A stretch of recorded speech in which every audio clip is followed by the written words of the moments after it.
evening, viewers. You're welcome to London. My name is Kayode Ogundamisi, and it's still your program, Politics with KO, and that station, First Black Network in the UK and in Europe, Ben Television. We're still there, we're still alive, we're still surviving, despite the difficulties around the world. So you're welcome once again. And Nigeria is like a this, like a that, as that famous lawmakers would say in the Nigerian Senate. Things are going up, they're going down, we don't know where things are heading to, but there's lots of changes going on in Nigeria. So tonight we're going to be having two topics. We'll be talking about the constitutional review by Nigerian lawmakers. They seem to want to arrogate the power of the presidency to themselves. That's a full conversation. And during the second half, we'll be talking about fake drugs in Nigeria, killing thousands, if not millions of people. But first, let me just say we're blessed to have in the studio with me former Minister of State for Education, Olorogun Kenneth Gbagi. You're welcome to Politics with KO. Thank you very much. And joining us via Skype, we've got a lawyer. He's going to be joining us from Lincolnshire in the UK, Thomas Jide Oyetunde. Thomas, you're welcome to the program. Thank you very much. Okay, so let's kick off with you. You're the barrister here. What does it take to change the Constitution? Why now? Why do we have the lawmakers tinkering with the 1999 Constitution? Is it 1979 or 1999? 1999. 1999 Constitution. What's happening? Can you give us a background to this? Okay, well, the truth about it is the Constitution really, as far back as 1999, recognized the country or the state of Nigeria in the context to which it was. As at that point, you couldn't quite establish the direction of travel. You couldn't establish how well, it wasn't new then, but how our democracy was going to grow over the next 10 to 15 years. Yeah. And the truth about the Constitution is that in order for it to be fit for purpose, there needs to be periodic reviews to see whether or not the dynamic for that organization or for that body has actually changed. I mean, the same thing happens in companies, in charitable organizations, many institutions. Really, it is appropriate for them periodically to actually look at the Constitution, go back and see if it's fit for purposes, and see what needs to be changed. Okay, let me bring in the politician. Yeah, I can call you that, Olorogun Gbagi. So, as a lawyer, I'm a politician. You're a politician, and you're also so. We have the 1999 Constitution, and I know since we got this so-called democracy, it's been talks about changing this Constitution. But the argument is, people are saying, we want a people's constitution independent of these lawmakers because they don't serve the interests of the people. Let's have a sovereign national conference where there's devolution of power. Let's just break this system and recouple it together.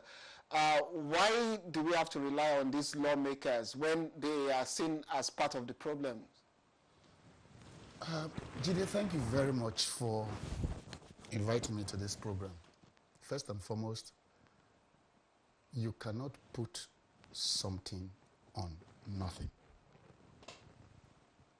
The 1999 Constitution is a constitution that was made, put into circulation by just one man.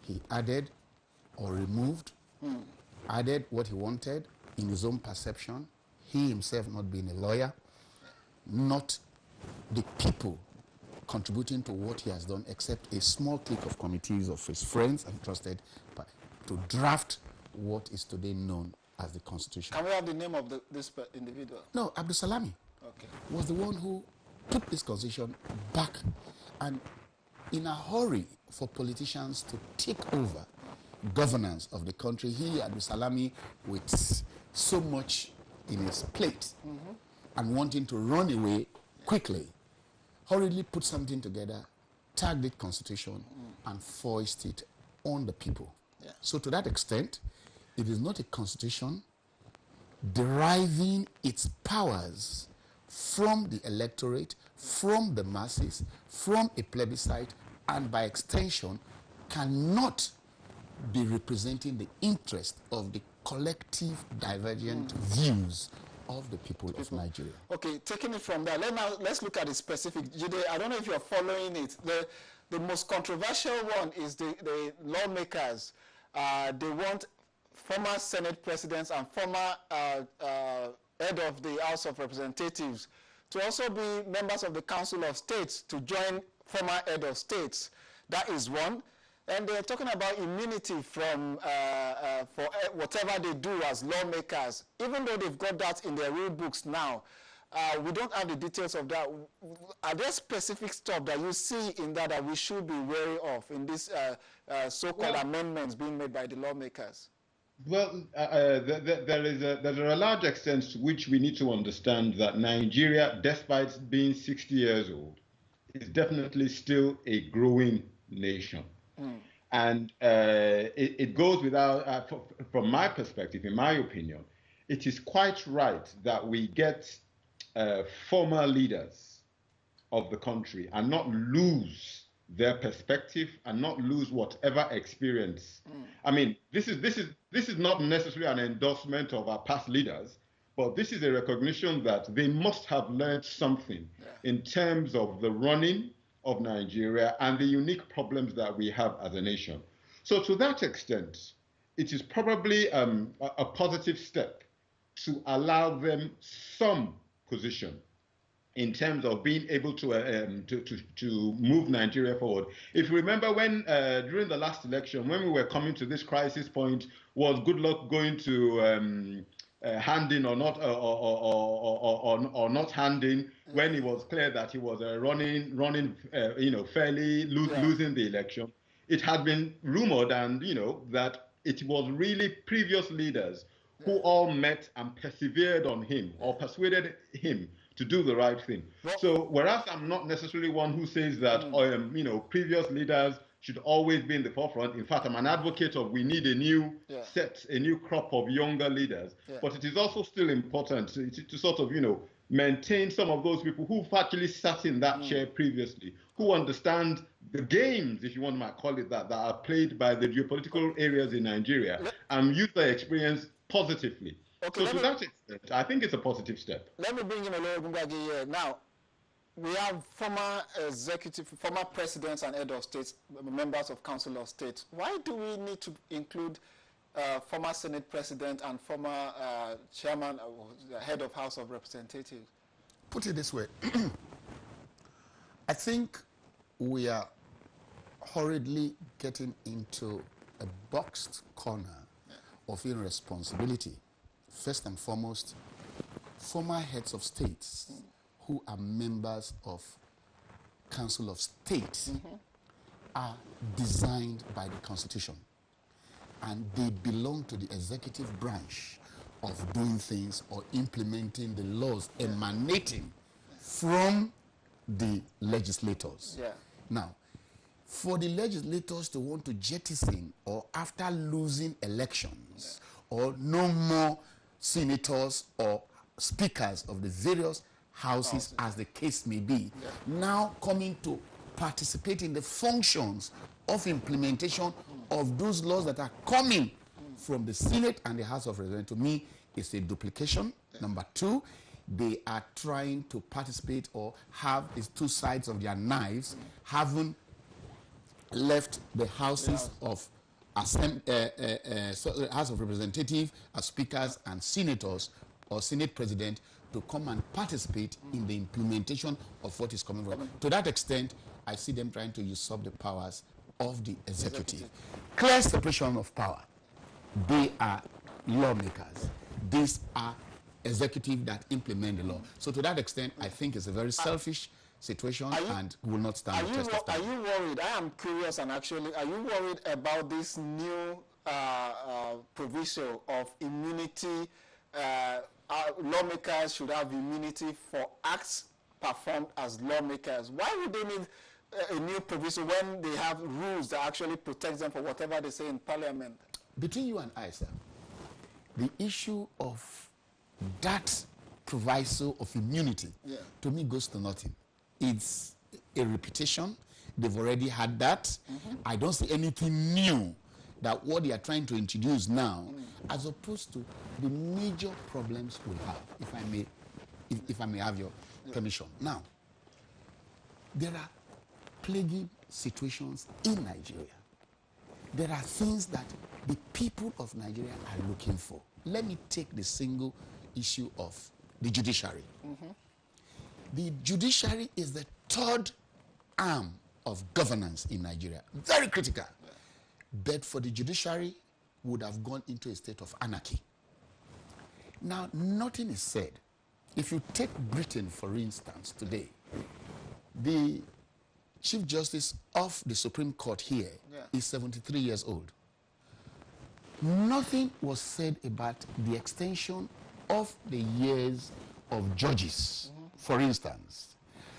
Now, if they retire at 65, where they are at their best, what does it pay the common taxpayer? Number one. Number two, why do you really want to let them go when, if they go, you still pay them salaries for life? For life, yeah. Why not use whatever they have?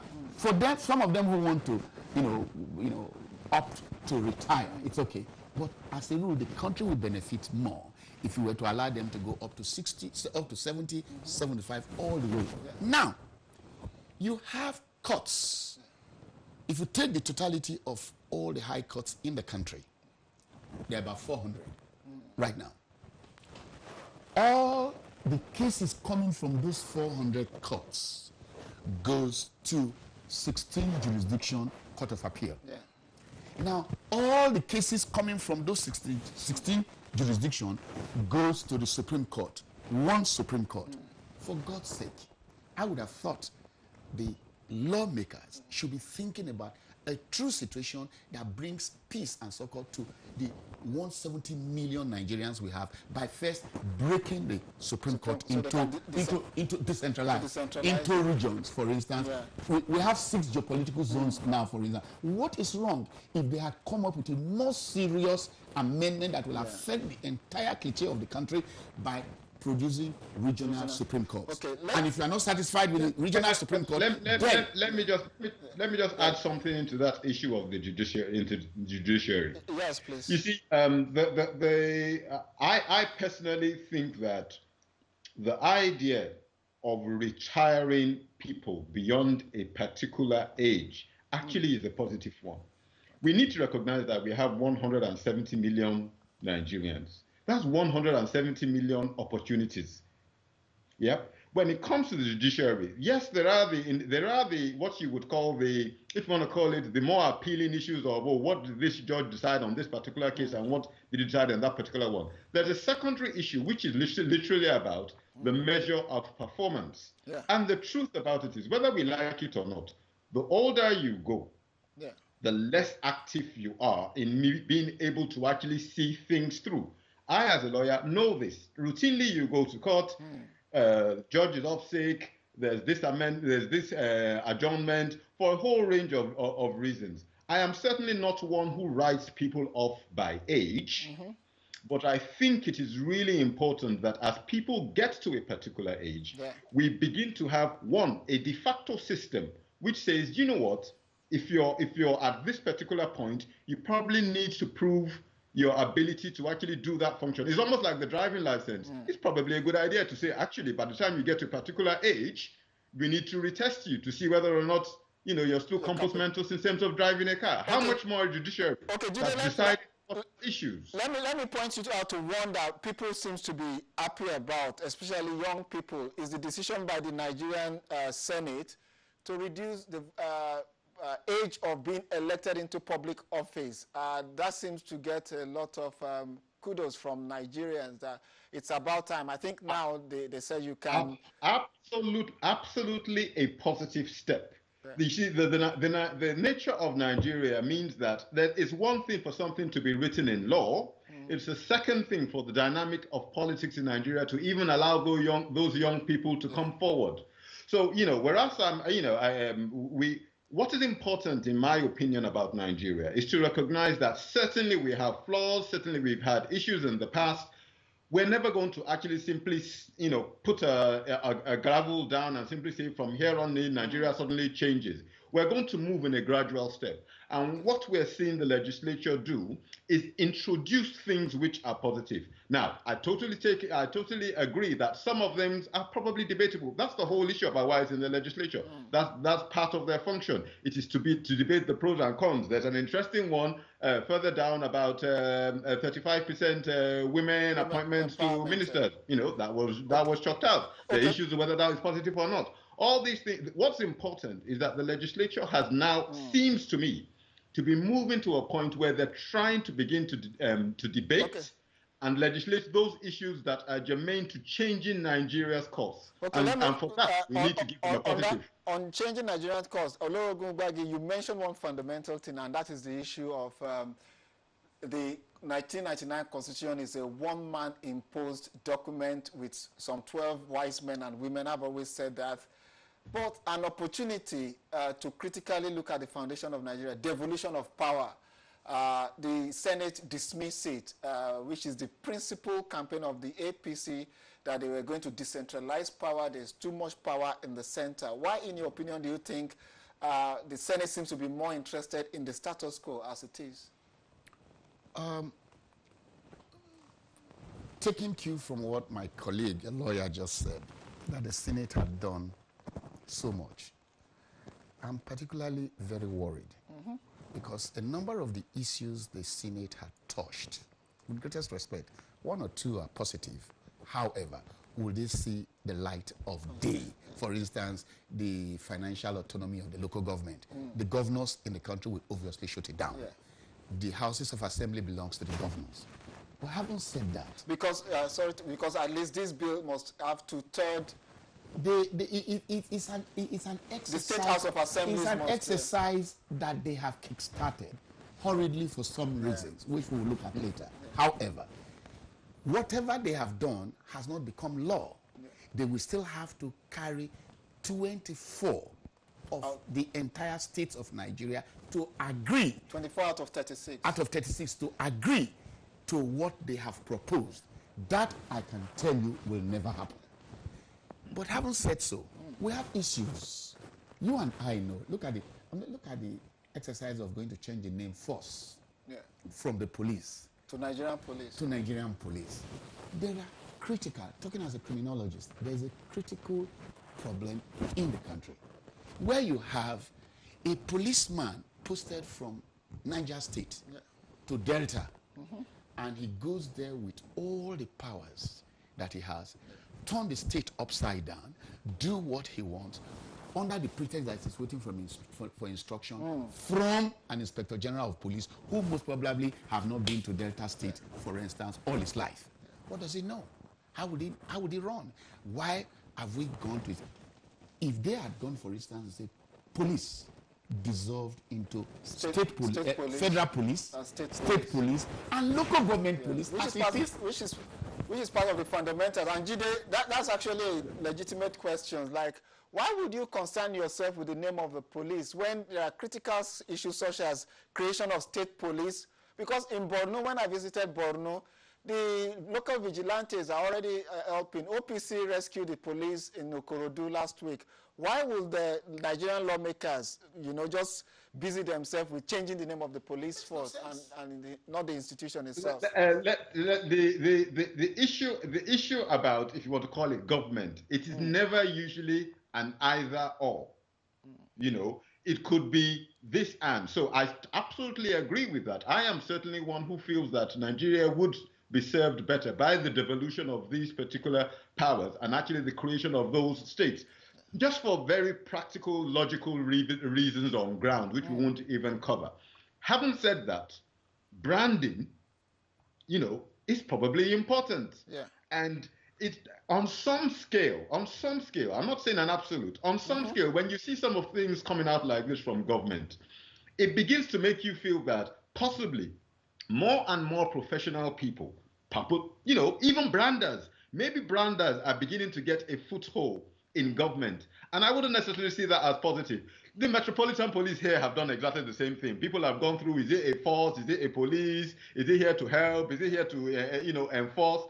All these things are little bits of, information coming out. I'm not necessarily whole scale against it. I would have liked to see a lot more in the line of what has just been mentioned in terms of devolution of power. I think it would have been much more important. But let me just take you come into this issue of local authority, which I think is key. Local authority and even state creation. You see, I mean, I'm still old enough to know that I learned 19 states, and you know, by the time we went up to 22, there are now 36. I can't even remember the names. The issue is, has it actually been effective for Nigeria? Has local authority been effective for Nigeria? My sense of it is that hitherto, up until now, local authority has not been effective. When we look at elections, it ends up literally being almost a cabal of local, you know, for want of a better expression, local kingpins and area boys, you know, doing, you know, pretty much throwing little bits of scraps of money about. No roads are done, nothing is done. Okay. Anything that creates a better system is what I'm in favor of. And insofar as local authority has not yet impressed me in terms of delivery, I am, you know, very reticent. I think Kenneth Gbagi would like to say something. Jide, I don't know how long ago you have left the country. But for those of I am in Nigeria, by the way. Sorry, sir. Oh, good. Good. My issue here are very simple. Number one, you cannot talk of a local government that is documentarily in place by constitution, but practically not in place. What we Nigerians should be talking about is how we better the situation for our children yet unborn. The people who run London, the people who run America are not working to see what they get immediately. Put it this way. The local government is the closest organ of governance to the people. Do they have money? Do the local government people get to sign a check of 45 million when they actually get only 2.5 million? And out of that 2.5 million, they make away with 500,000 to their pocket and nobody can ask them. And apparently almost, I'm looking here now, almost 80% of local government officials are not elected in Nigeria. They are imposed. Yeah. Now the question is that critical arm of governance, which is the third tier, needs to be made strengthened with what we have today. If the Constitution has said we have 3 tiers of government, the federal, the state, and the local government, and the local government is what is closest most to the people, that is where I can hold to authority to say, you are my local government chairman, you have gotten 45 million truly in cash, and I need my road, I need my electricity, I need my drainage. But as it is today, we are not doing that. The local government cannot function, I'm sorry, unless we get them and agitate for them to function as a third tier of government. We're going to and because you mentioned drainage, there was massive flooding in Nigeria, and my producer will just play you a clip now, the clip of flood in Nigeria. Of course, there are floodings all around the world, and we just want to take a short break so that you can see what's happened, the devastation. This has got to do with our environment. Are we taking care of our environment? We blame government for everything, but you take every little particle, you throw it into the gutter. That's if you have gutters in your area. Just watch what that is doing to our environment. And when we come back, we're going to take your phone calls. I still have in the studio with me Kenneth Gbagi and Jide via Skype. It's your own station, Ben TV. We are still alive. Oh, Islander, go Kwashi. Oh my God. Hey. This is serious. Hello everybody, this is Igwe Road, Auchi. Oh my God. Oh my God.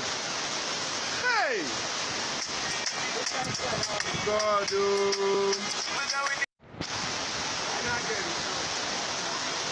You can see what's happening at Igwe Road. You can see what's happening. This is Igwe Road. This is erosion. Erosion is moving people's motor. You can see what's happening. Oh my God. Oh my God. Oh my God. You can see it's moving towards that Jeep. Oh, Islander, go Kwashi. Oh my God. Hey. This is serious. Hello everybody. This is Igwe Road. Auchi. Oh my God. Oh my God. Hey. God. Oh.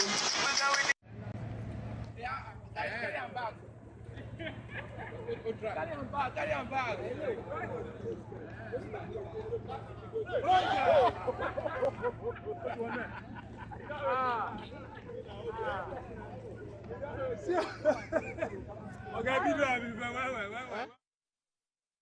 Viewers, that's the first clip is Edo State. And guess what? Edo got loads of loans from the World Bank, ecological funds that they wanted to use to put drainage in place.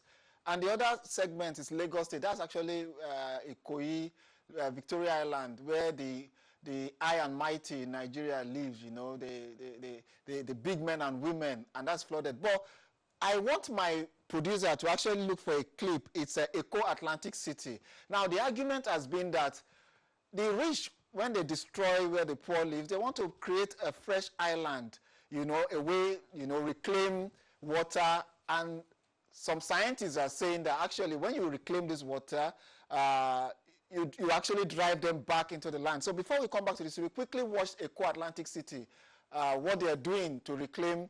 If you can see that, that's a timeline. That's the geo timeline of how many lands we've reclaimed from the sea, and how this is going to come back to haunt us. You see, you can see it being looped again there.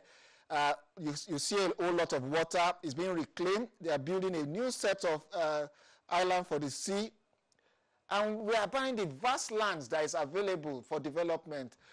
Well, I wouldn't know what to say other than we actually need to take care of our environment, government, the people, the society. Otherwise, we're going to find ourselves facing a great deal of disaster. So back, I don't know whether you've got a quick comment on that. You see, the entire situation we have in our hand in the country is that there's no plan. A governor comes into office, he does what he pleases. And it's not taken off from any master plan of 20 years or 10 years or 15 years, as the case may be. So the whole thing is jumbled up. If you take me as a businessman or as an industrialist, I have a plan for the next 20 years, what I want to do, what I want to achieve, what I most probably will bequeath onto my heirs. I haven't said so. We have a problem. I looked at the issue. Somebody called me 4 days ago from Asaba. Embarrassingly, the first secretariat that was built is flooded. What has happened? Somebody built ShopRite on the drainage way for water and everything. So that had blocked the way, and then this is coming after the first, now this is the first rainy season after that property has been commissioned. The entire place is flooded. What do we do? There was no plan.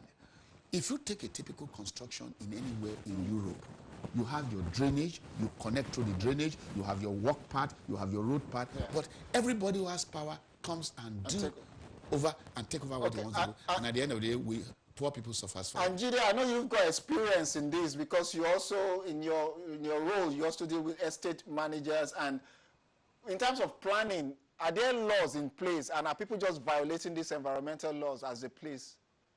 You see, in terms of planning, you know, I can talk very specifically to Lagos State, which is where I am based.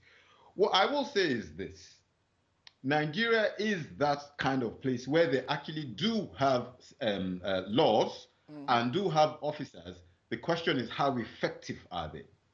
Now, you're absolutely right. One of our biggest issues the biggest paucity of experiences in there is flooding. But there are two issues to consider on flooding. One is that the planning permission, and then the second is how do people actually relate and react to their environment.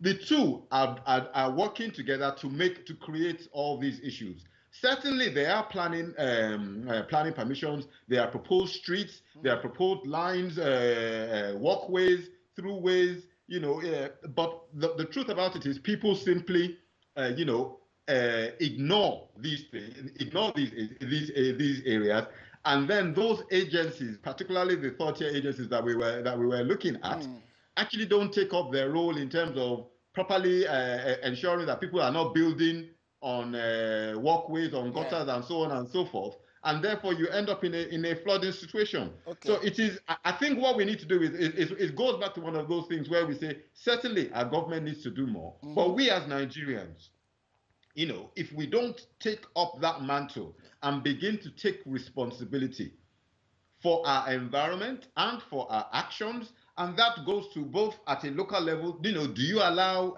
your local security man to open up a kiosk in front of your house over the gutter to sort of supplement the meager salary that you're giving him? These are little things which all add up to, you know, a problem, a community problem. Okay. And that's something, so it's something we all need to take responsibility for. But certainly government should be doing more, and we need to strengthen our third-tier government to actually react and be more proactive. Let me bring us back to this issue of the constitutional review, and I want Olorogun to clear us on this. Bill 19, separation of office of the Attorney General from the Minister Commissioner of Justice. Why would they do? Why would they need to do this? Separate the office of the Attorney General from the from minister at the federal level and commissioners of justice at the state level. That's the. I strongly would support the separation because the workload of holding the office of Attorney General and that of Commissioner of Justice are clearly two separate responsibilities. One is political. The other one is purely administrative. So this is positive. It's a positive step that they change that. In so many countries in the world, no two persons hold the same portfolio. To me, it is too bulky. It makes whoever holds the two portfolio ineffective, and at the end of the day, the taxpayer suffers for it. And Jide, I guess you agree with that, don't you? Absolutely. The Attorney General should be a career lawyer. That is the budget. He should have particular expertise in making sure that the state prosecutes criminals, including politicians. You know, he should, and merging those two functions really doesn't help. It means that so many issues become politicized they shouldn't. Since we have agreement on that, let's look at bill number 12. Bill number 32, deletion of Land Use Act from the Constitution of the Federal Republic of Nigeria. 46 voted in favor, 44 voted against. What are the implications if they delete the Land Use Act from the Constitution of the Federal Republic of Nigeria? Now, this is one very tricky solution. You can actually mirror it very closely to what's happening in the United States. Where Donald Trump is having this issue about repeal Obama without actually putting something else in its place. The issue is the Land Use Act was introduced for a specific purpose of trying to document and record land ownership throughout the Federal Republic of Nigeria. I am absolutely in favor that if you have not yet got to a point where you have come back with the solution to the issues and the positives that we currently experience, you don't just delete it. Okay, so Olorogun, what's your position on that? If you ask me, the purpose of that particular bill or law of the Land Use Act has outlived its purpose. Okay. What do you derive now with the Land Use Act? In any case, this particular action is one that goes back to restructuring.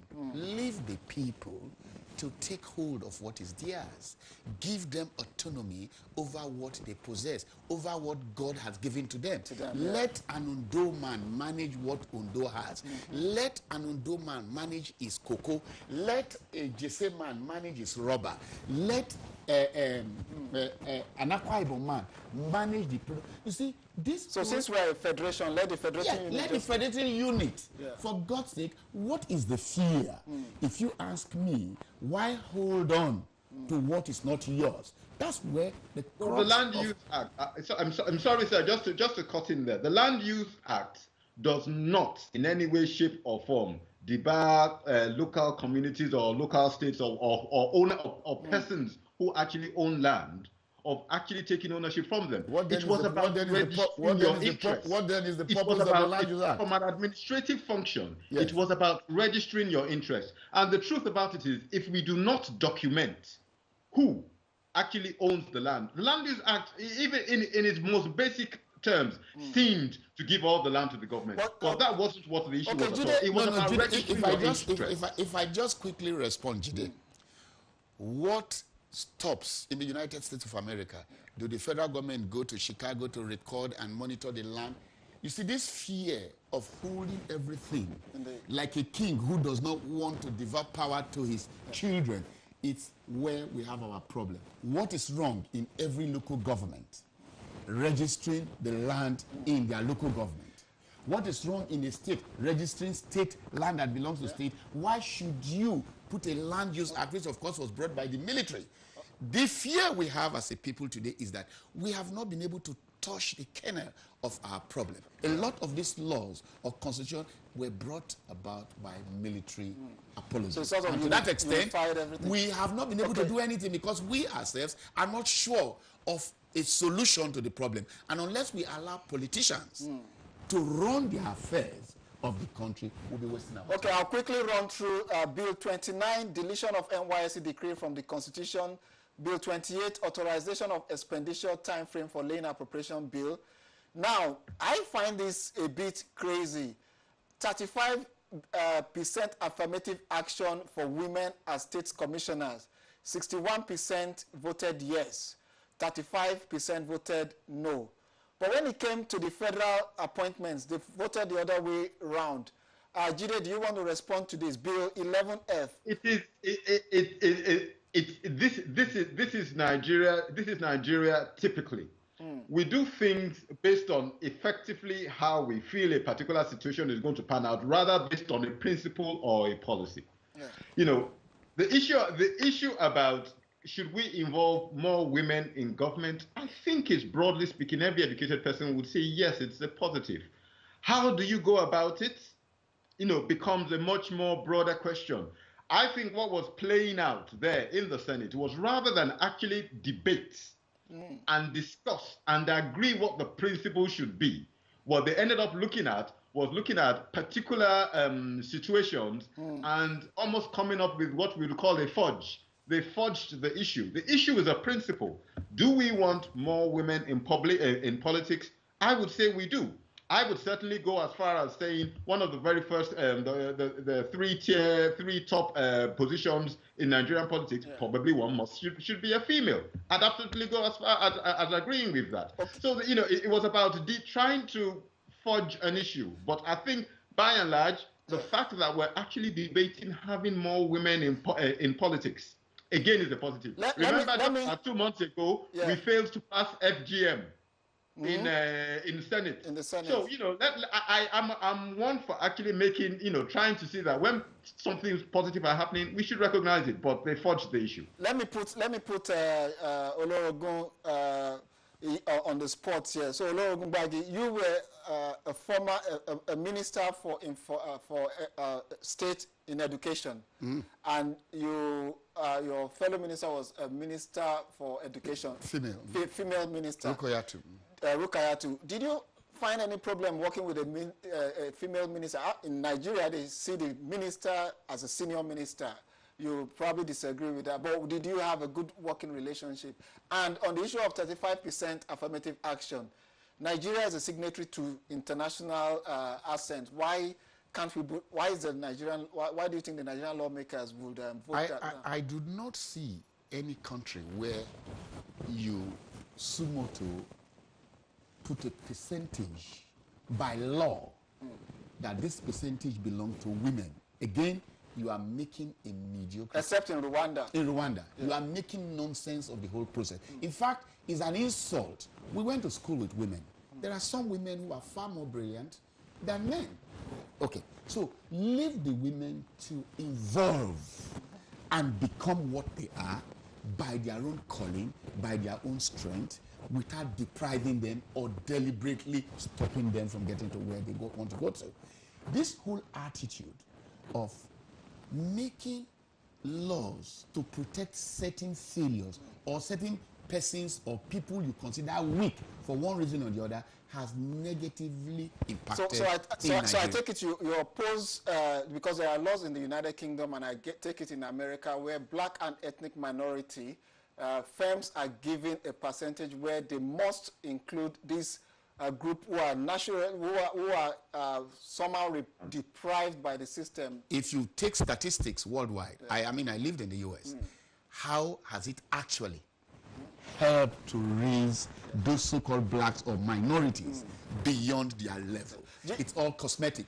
You see, looking at this issue, are there women who are more brilliant than you when you went to school? There are some who can challenge, who can meet up by themselves. What I'm saying, let us not make nonsense. In fact, it's an insult to say reserve that position. The women, look at the Jonathan's government. I served in the Jonathan's government. If you want to take that. Yeah, there were lots of women. You have women in virtually everywhere in that government. You have, in fact, more stronger women as ministers than those of us who were men. Yeah. Now, we had the acting president, Diziani. Yes. No, I don't know if she's the acting president or the president. Now, if you put that together, there is constitutionally no minister of state. There's no word like that. Okay. Every minister is a minister. Go and check the certificate. The president could, assign you as he wishes. Every minister earns the same salary. So to that extent, I didn't feel anything wrong working with a female minister, and we got on very, very well. Okay, Jide, you obviously think there should be affirmative action. I'm absolutely clear about the fact that we need to have affirmative action. Yeah. This issue about people who are denied and deprived opportunities is something that is not unique to Nigeria, as you rightly pointed out, Kaude. Yeah. The point is this: Are we trying to change government to be more reflective of the people? I would suggest yes, we are. Are there pretty much as much women, if not more women in our population, rather, that are part of our citizenry? Certainly there should be. So how do we encourage them? I'm not necessarily one who says we should reserve a position.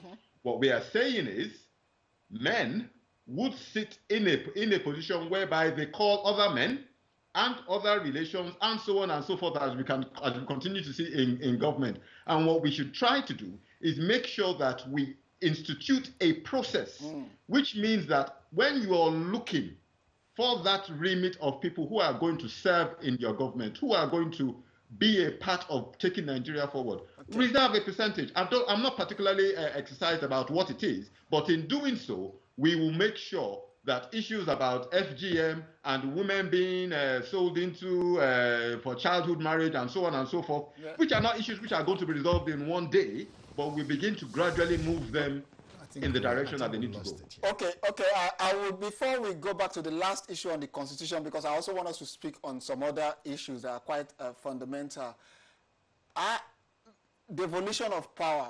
Viewers will know that in Nigeria today, for non-Nigerian viewers, there's been agitation by different ethnic nationalities to seek self-determination, the latest being the Biafra group, IPOB, who they've more or less grounded southeastern Nigeria, where their leader, Nnamdi Kanu, seems to be more popular than any Igbo leader of recent times, apart from maybe Dim Odumego Ojukwu.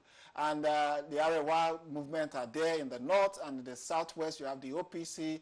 In the Niger Delta, people are clamoring for more power to their region. And you would think the minimum demand of most of these groups is for a referendum to determine the state of Nigeria. Some are even saying, look, let us go. We don't have to be part of Nigeria, which they think they have a right to say and to demand. And you would think the National Assembly, the lawmakers who are reflective of this community, would accede to the most minimal demand, which is a devolution of power. But no, on the issue of devolution of power, the Senate voted 90 against devolution of power, 90 against devolution of power. Only 5 senators saw the need to devolve power in Nigeria. As far as they are concerned, everything is cool and dandy in Nigeria. That, I know you fundamentally fault that. You see, let me tell you, you've mentioned this number of agitating groups and bodies in the country. It will continue. If you see the pattern of the voting yesterday, it didn't reflect any arrangement of bringing succor or bringing continuity. At the end of that yesterday's episode, I have over 2,000 calls. People are saying, we told you we're going. The people from the west want to go. The people from the east want to go. The people from the north say they want to go. There are people who are just there sitting down, crafting confusion to make everything look as though it is well. I read a joke. I mean, you will know better. I mean, you are more on the social media, where Trump had alluded to say that Nigeria needs to be recolonized, or Africa needs to be recolonized. I laughed at it, but if you look at it deep down, are we as a people ready to run a country together as one nation? It is these actions. When you say you do not want to restructure, you restructure your home every day. I restructure my home and businesses every day. The question is that if you have nothing to hide, why are you afraid of restructuring? Restructuring at the best will bring competition. Competition at the best will bring the best of all of us out, and the country will be a winner for it. Why are we afraid of it? Okay, Jide, on that issue, that same issue, we've got a representative of Southeast Nigeria, the Indigbos, as they will say, who are very vociferous now, even though they were opposed to restructuring in the past, but now at least they are at the forefront of restructuring. Why would almost all their representatives vote against devolution of power and restructuring, and even senators from South-South? Do you think there is harmony on the part of the ruling elite? And I think what is happening right there is actually people who are self-serving. There's absolutely no question whatsoever that Nigeria needs a restructure. But you see, restructure is what we're talking about. We are not talking about a separation. A restructuring is different from a separation. And absolutely, in the way in which we are currently, we would achieve better by devolving more powers. We just discussed it. My colleague there talked about the third tier of government. So we would get better results by devolving power to regions. But that is a very different issue from us separating. What happened within that argument certainly was people who were self-serving and people who were in power saw it as an argument of separation rather than an argument of how can we make government more effective. It was a missed opportunity. It was a missed opportunity because they could have introduced something which reflected, as my colleague says, the aspirations of the individual indigenous groups, giving them more autonomy and strengthening them to actually do things better in their localities for their people. Let me support you slightly by something that happened during the voting. There was this issue of the woman affirmative action vote. If you watch, go back to the clip in the Senate. Actually, it said those who say yeah, nay, say nay. And a few voices came up. Nay. Those who said no, say the entire congregation said no. And the Senate president said yes and entered it. So now, if you go back to that clip, which of course is in circulation already, it is not the wish of the people, even in the Senate, that had come out as though they voted against restructuring. I am against separation of people going secession, but restructuring is a must, and unless we do restructuring, the country is not going to move anywhere. Gentlemen, before you go, I would like you to touch on other issues pertaining to Nigeria, because it's not about just the Constitution. On the second half of the program, viewers, we're going to be speaking to Adaku Efurebe, who is a clinical pharmacist and a UNSDG Health Promotion Ambassador. She'll be talking about the negative effect of fake drugs in Nigeria. But I want my guests to comment on one or two issues. Acting President Oshibajo has been steering the ship of Nigeria. And you all know, for our viewers who are not Nigerians, it will surprise you that Nigeria has been without its own elected president for about, wait, I'll give you the number of days pretty soon. But the president has been out of the country on medical vacation. He's been here. He's been our guest in the UK. And there's been quite a number of questions asked about the whereabouts of the president. But let me just play you a clip if my producer is ready. The acting president came to the UK, met with the president, and briefed pressmen at the seat of power, Aso Rock. So let's have acting President Oshibajo on his trip to London.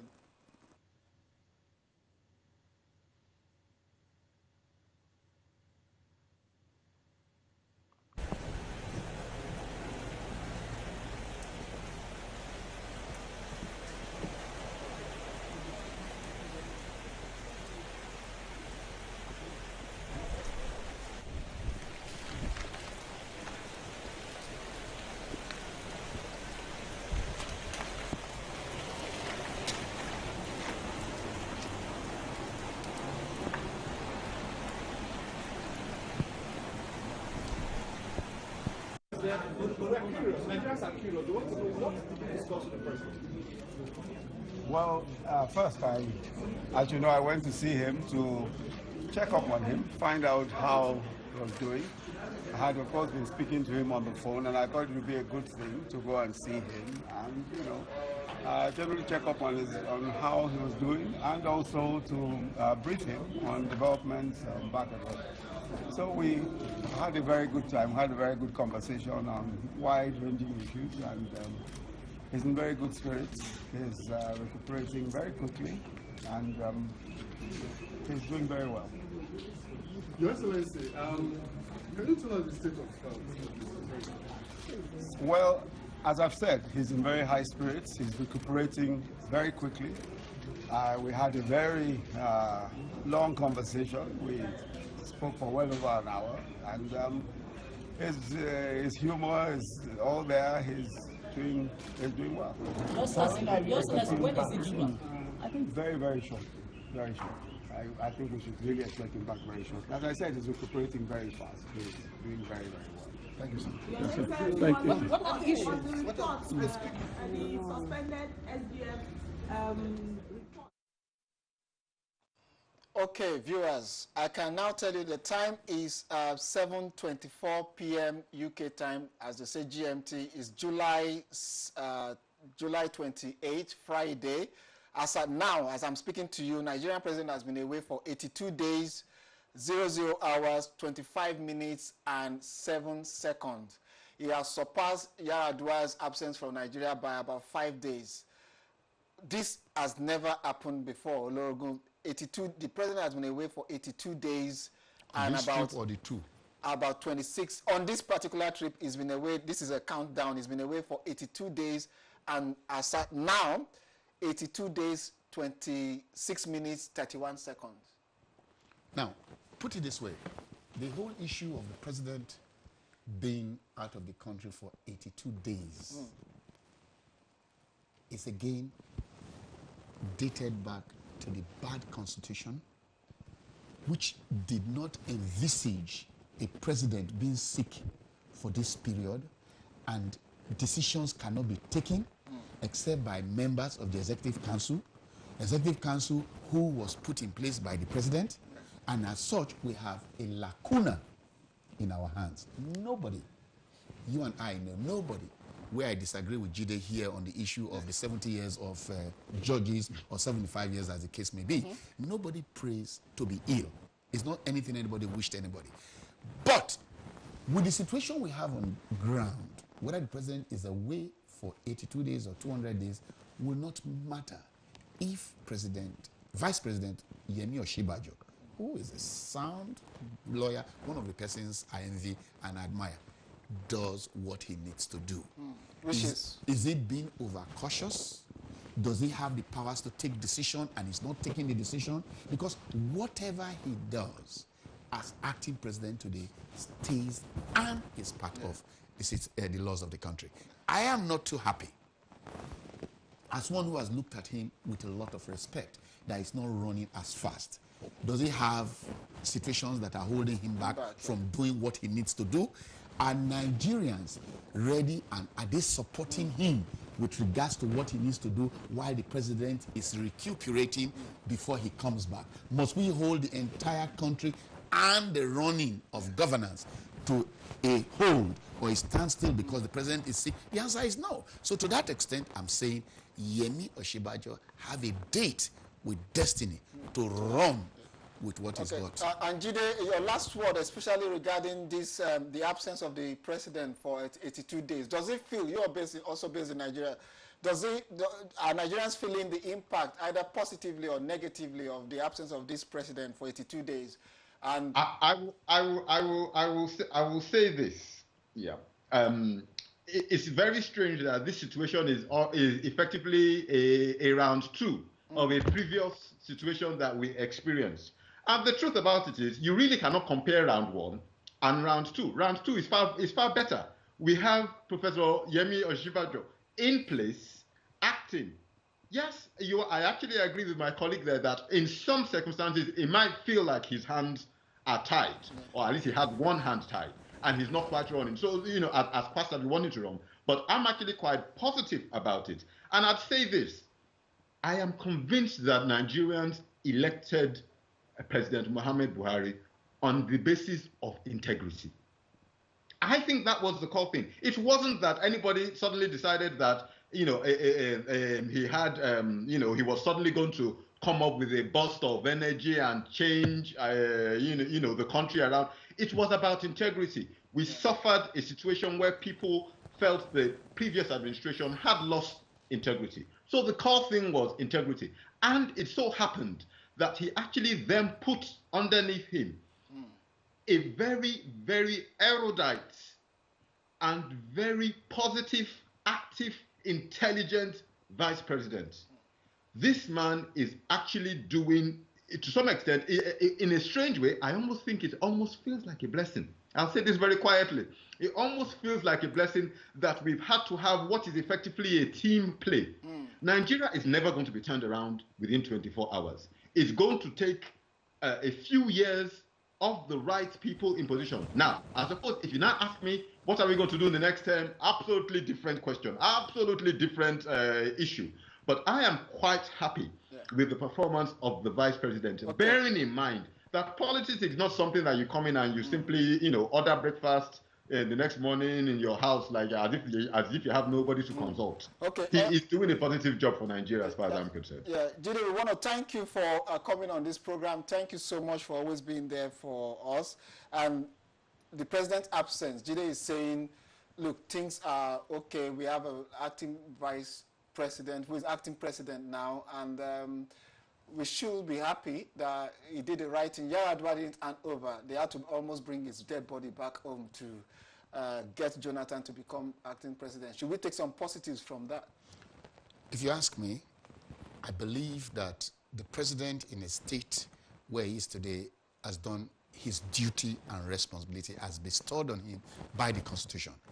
The responsibility is that of our colleague, the vice president, to run continuously, to do what he ought to do, what the Constitution has empowered him to do without fear or favor, and take Nigeria to where we belong.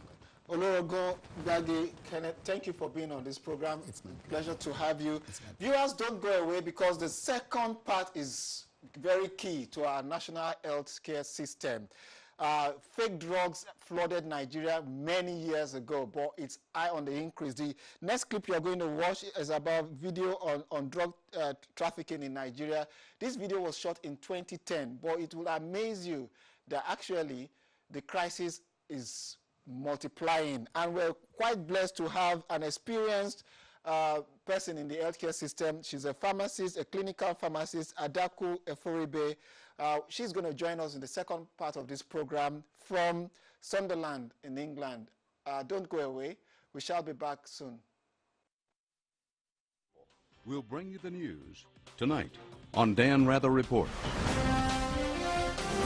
We went to Nigeria to see what their drug enforcement agency, called NAFDAC, is doing to try and reduce the unceasing tide of